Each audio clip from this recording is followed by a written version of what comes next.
DSD est parti d'une invention.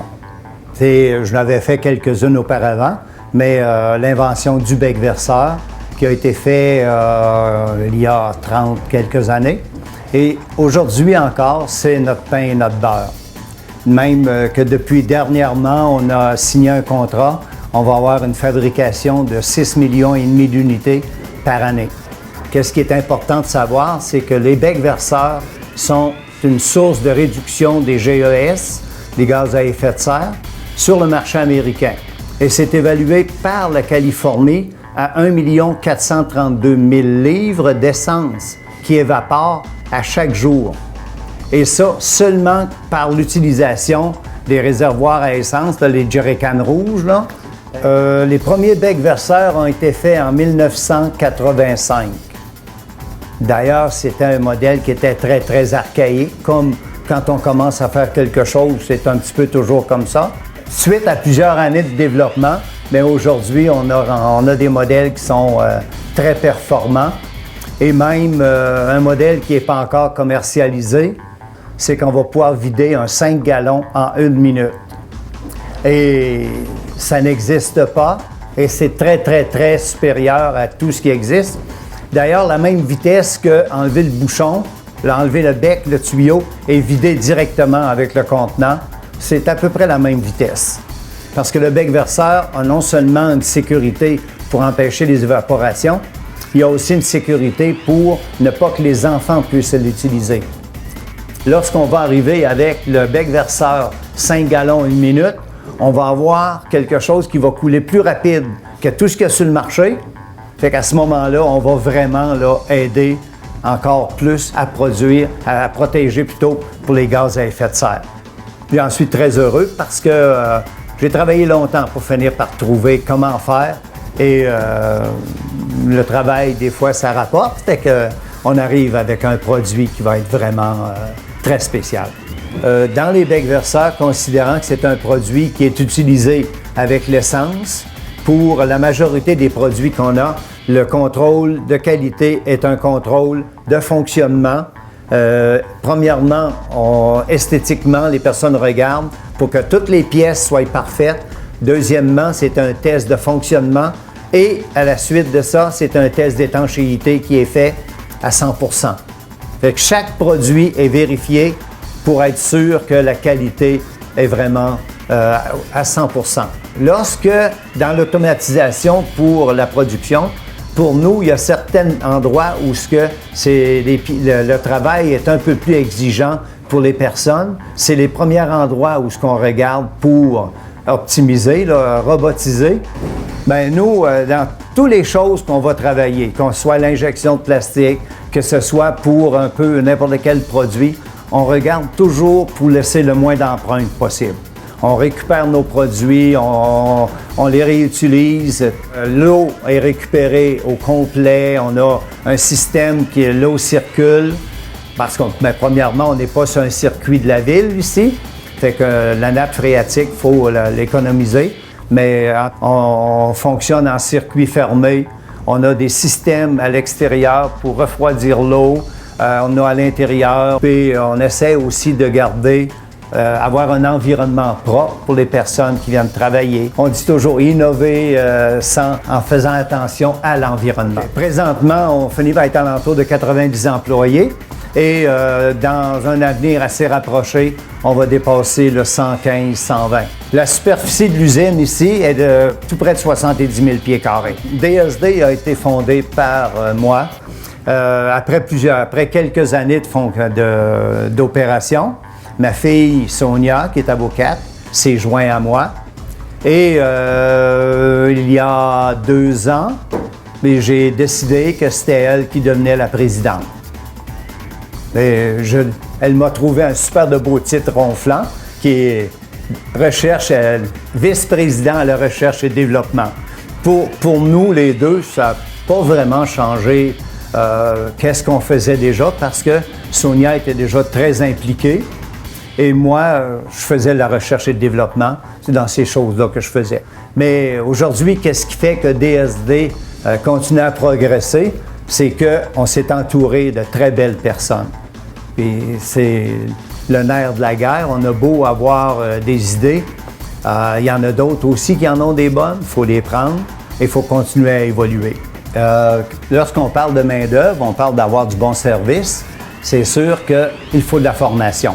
Pour nous, la formation se fait lorsque les personnes commencent à travailler. Puis on essaie aussi, pour que nos personnes, pour éviter qu'ils finissent par avoir des problèmes d'articulation, n'importe quoi, à chaque quart, ils changent de travail.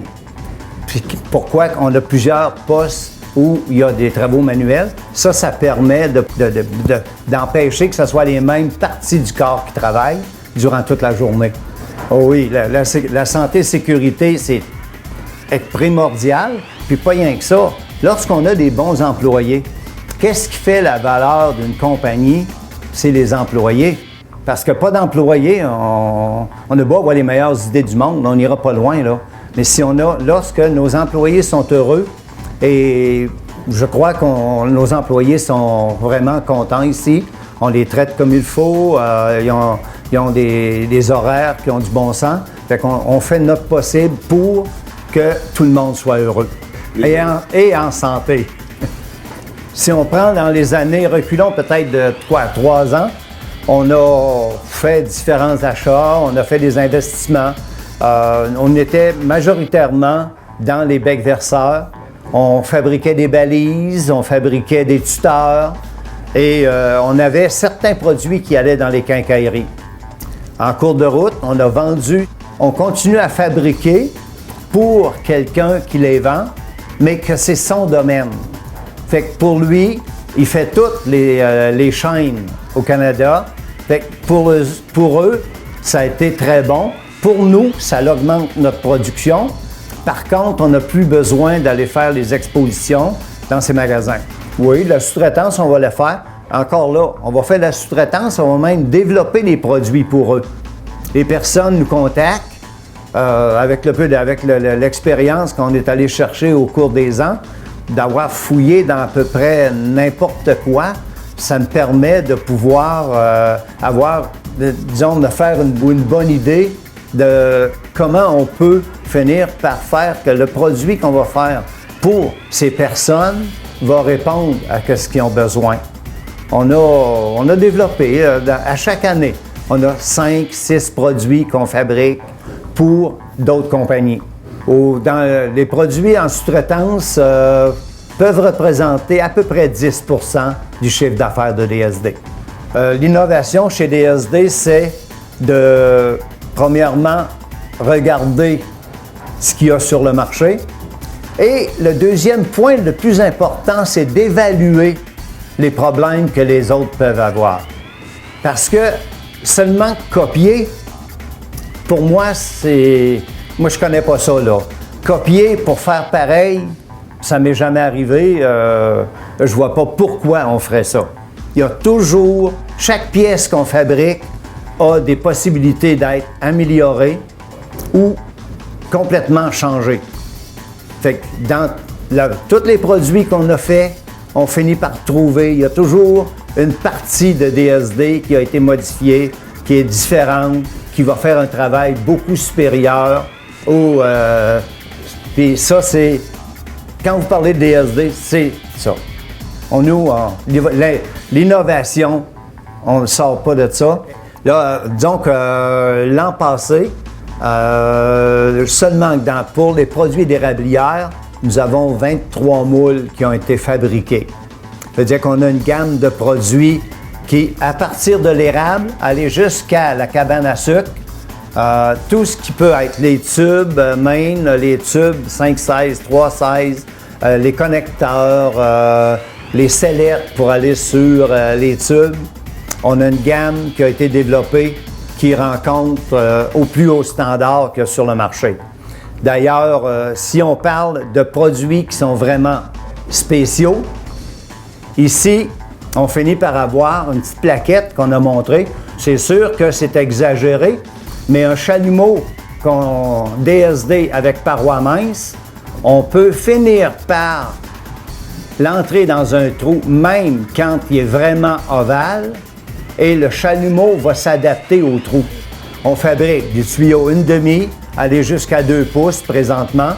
Et nous avons un des beaux tubes, je dirais, plus beau tube qu'il y a sur le marché. Pour qu'est-ce qui fait qu'un tube est beau? Ou plutôt, qu'est-ce qui fait qu'un tube est bon, qui donne un bon rendement?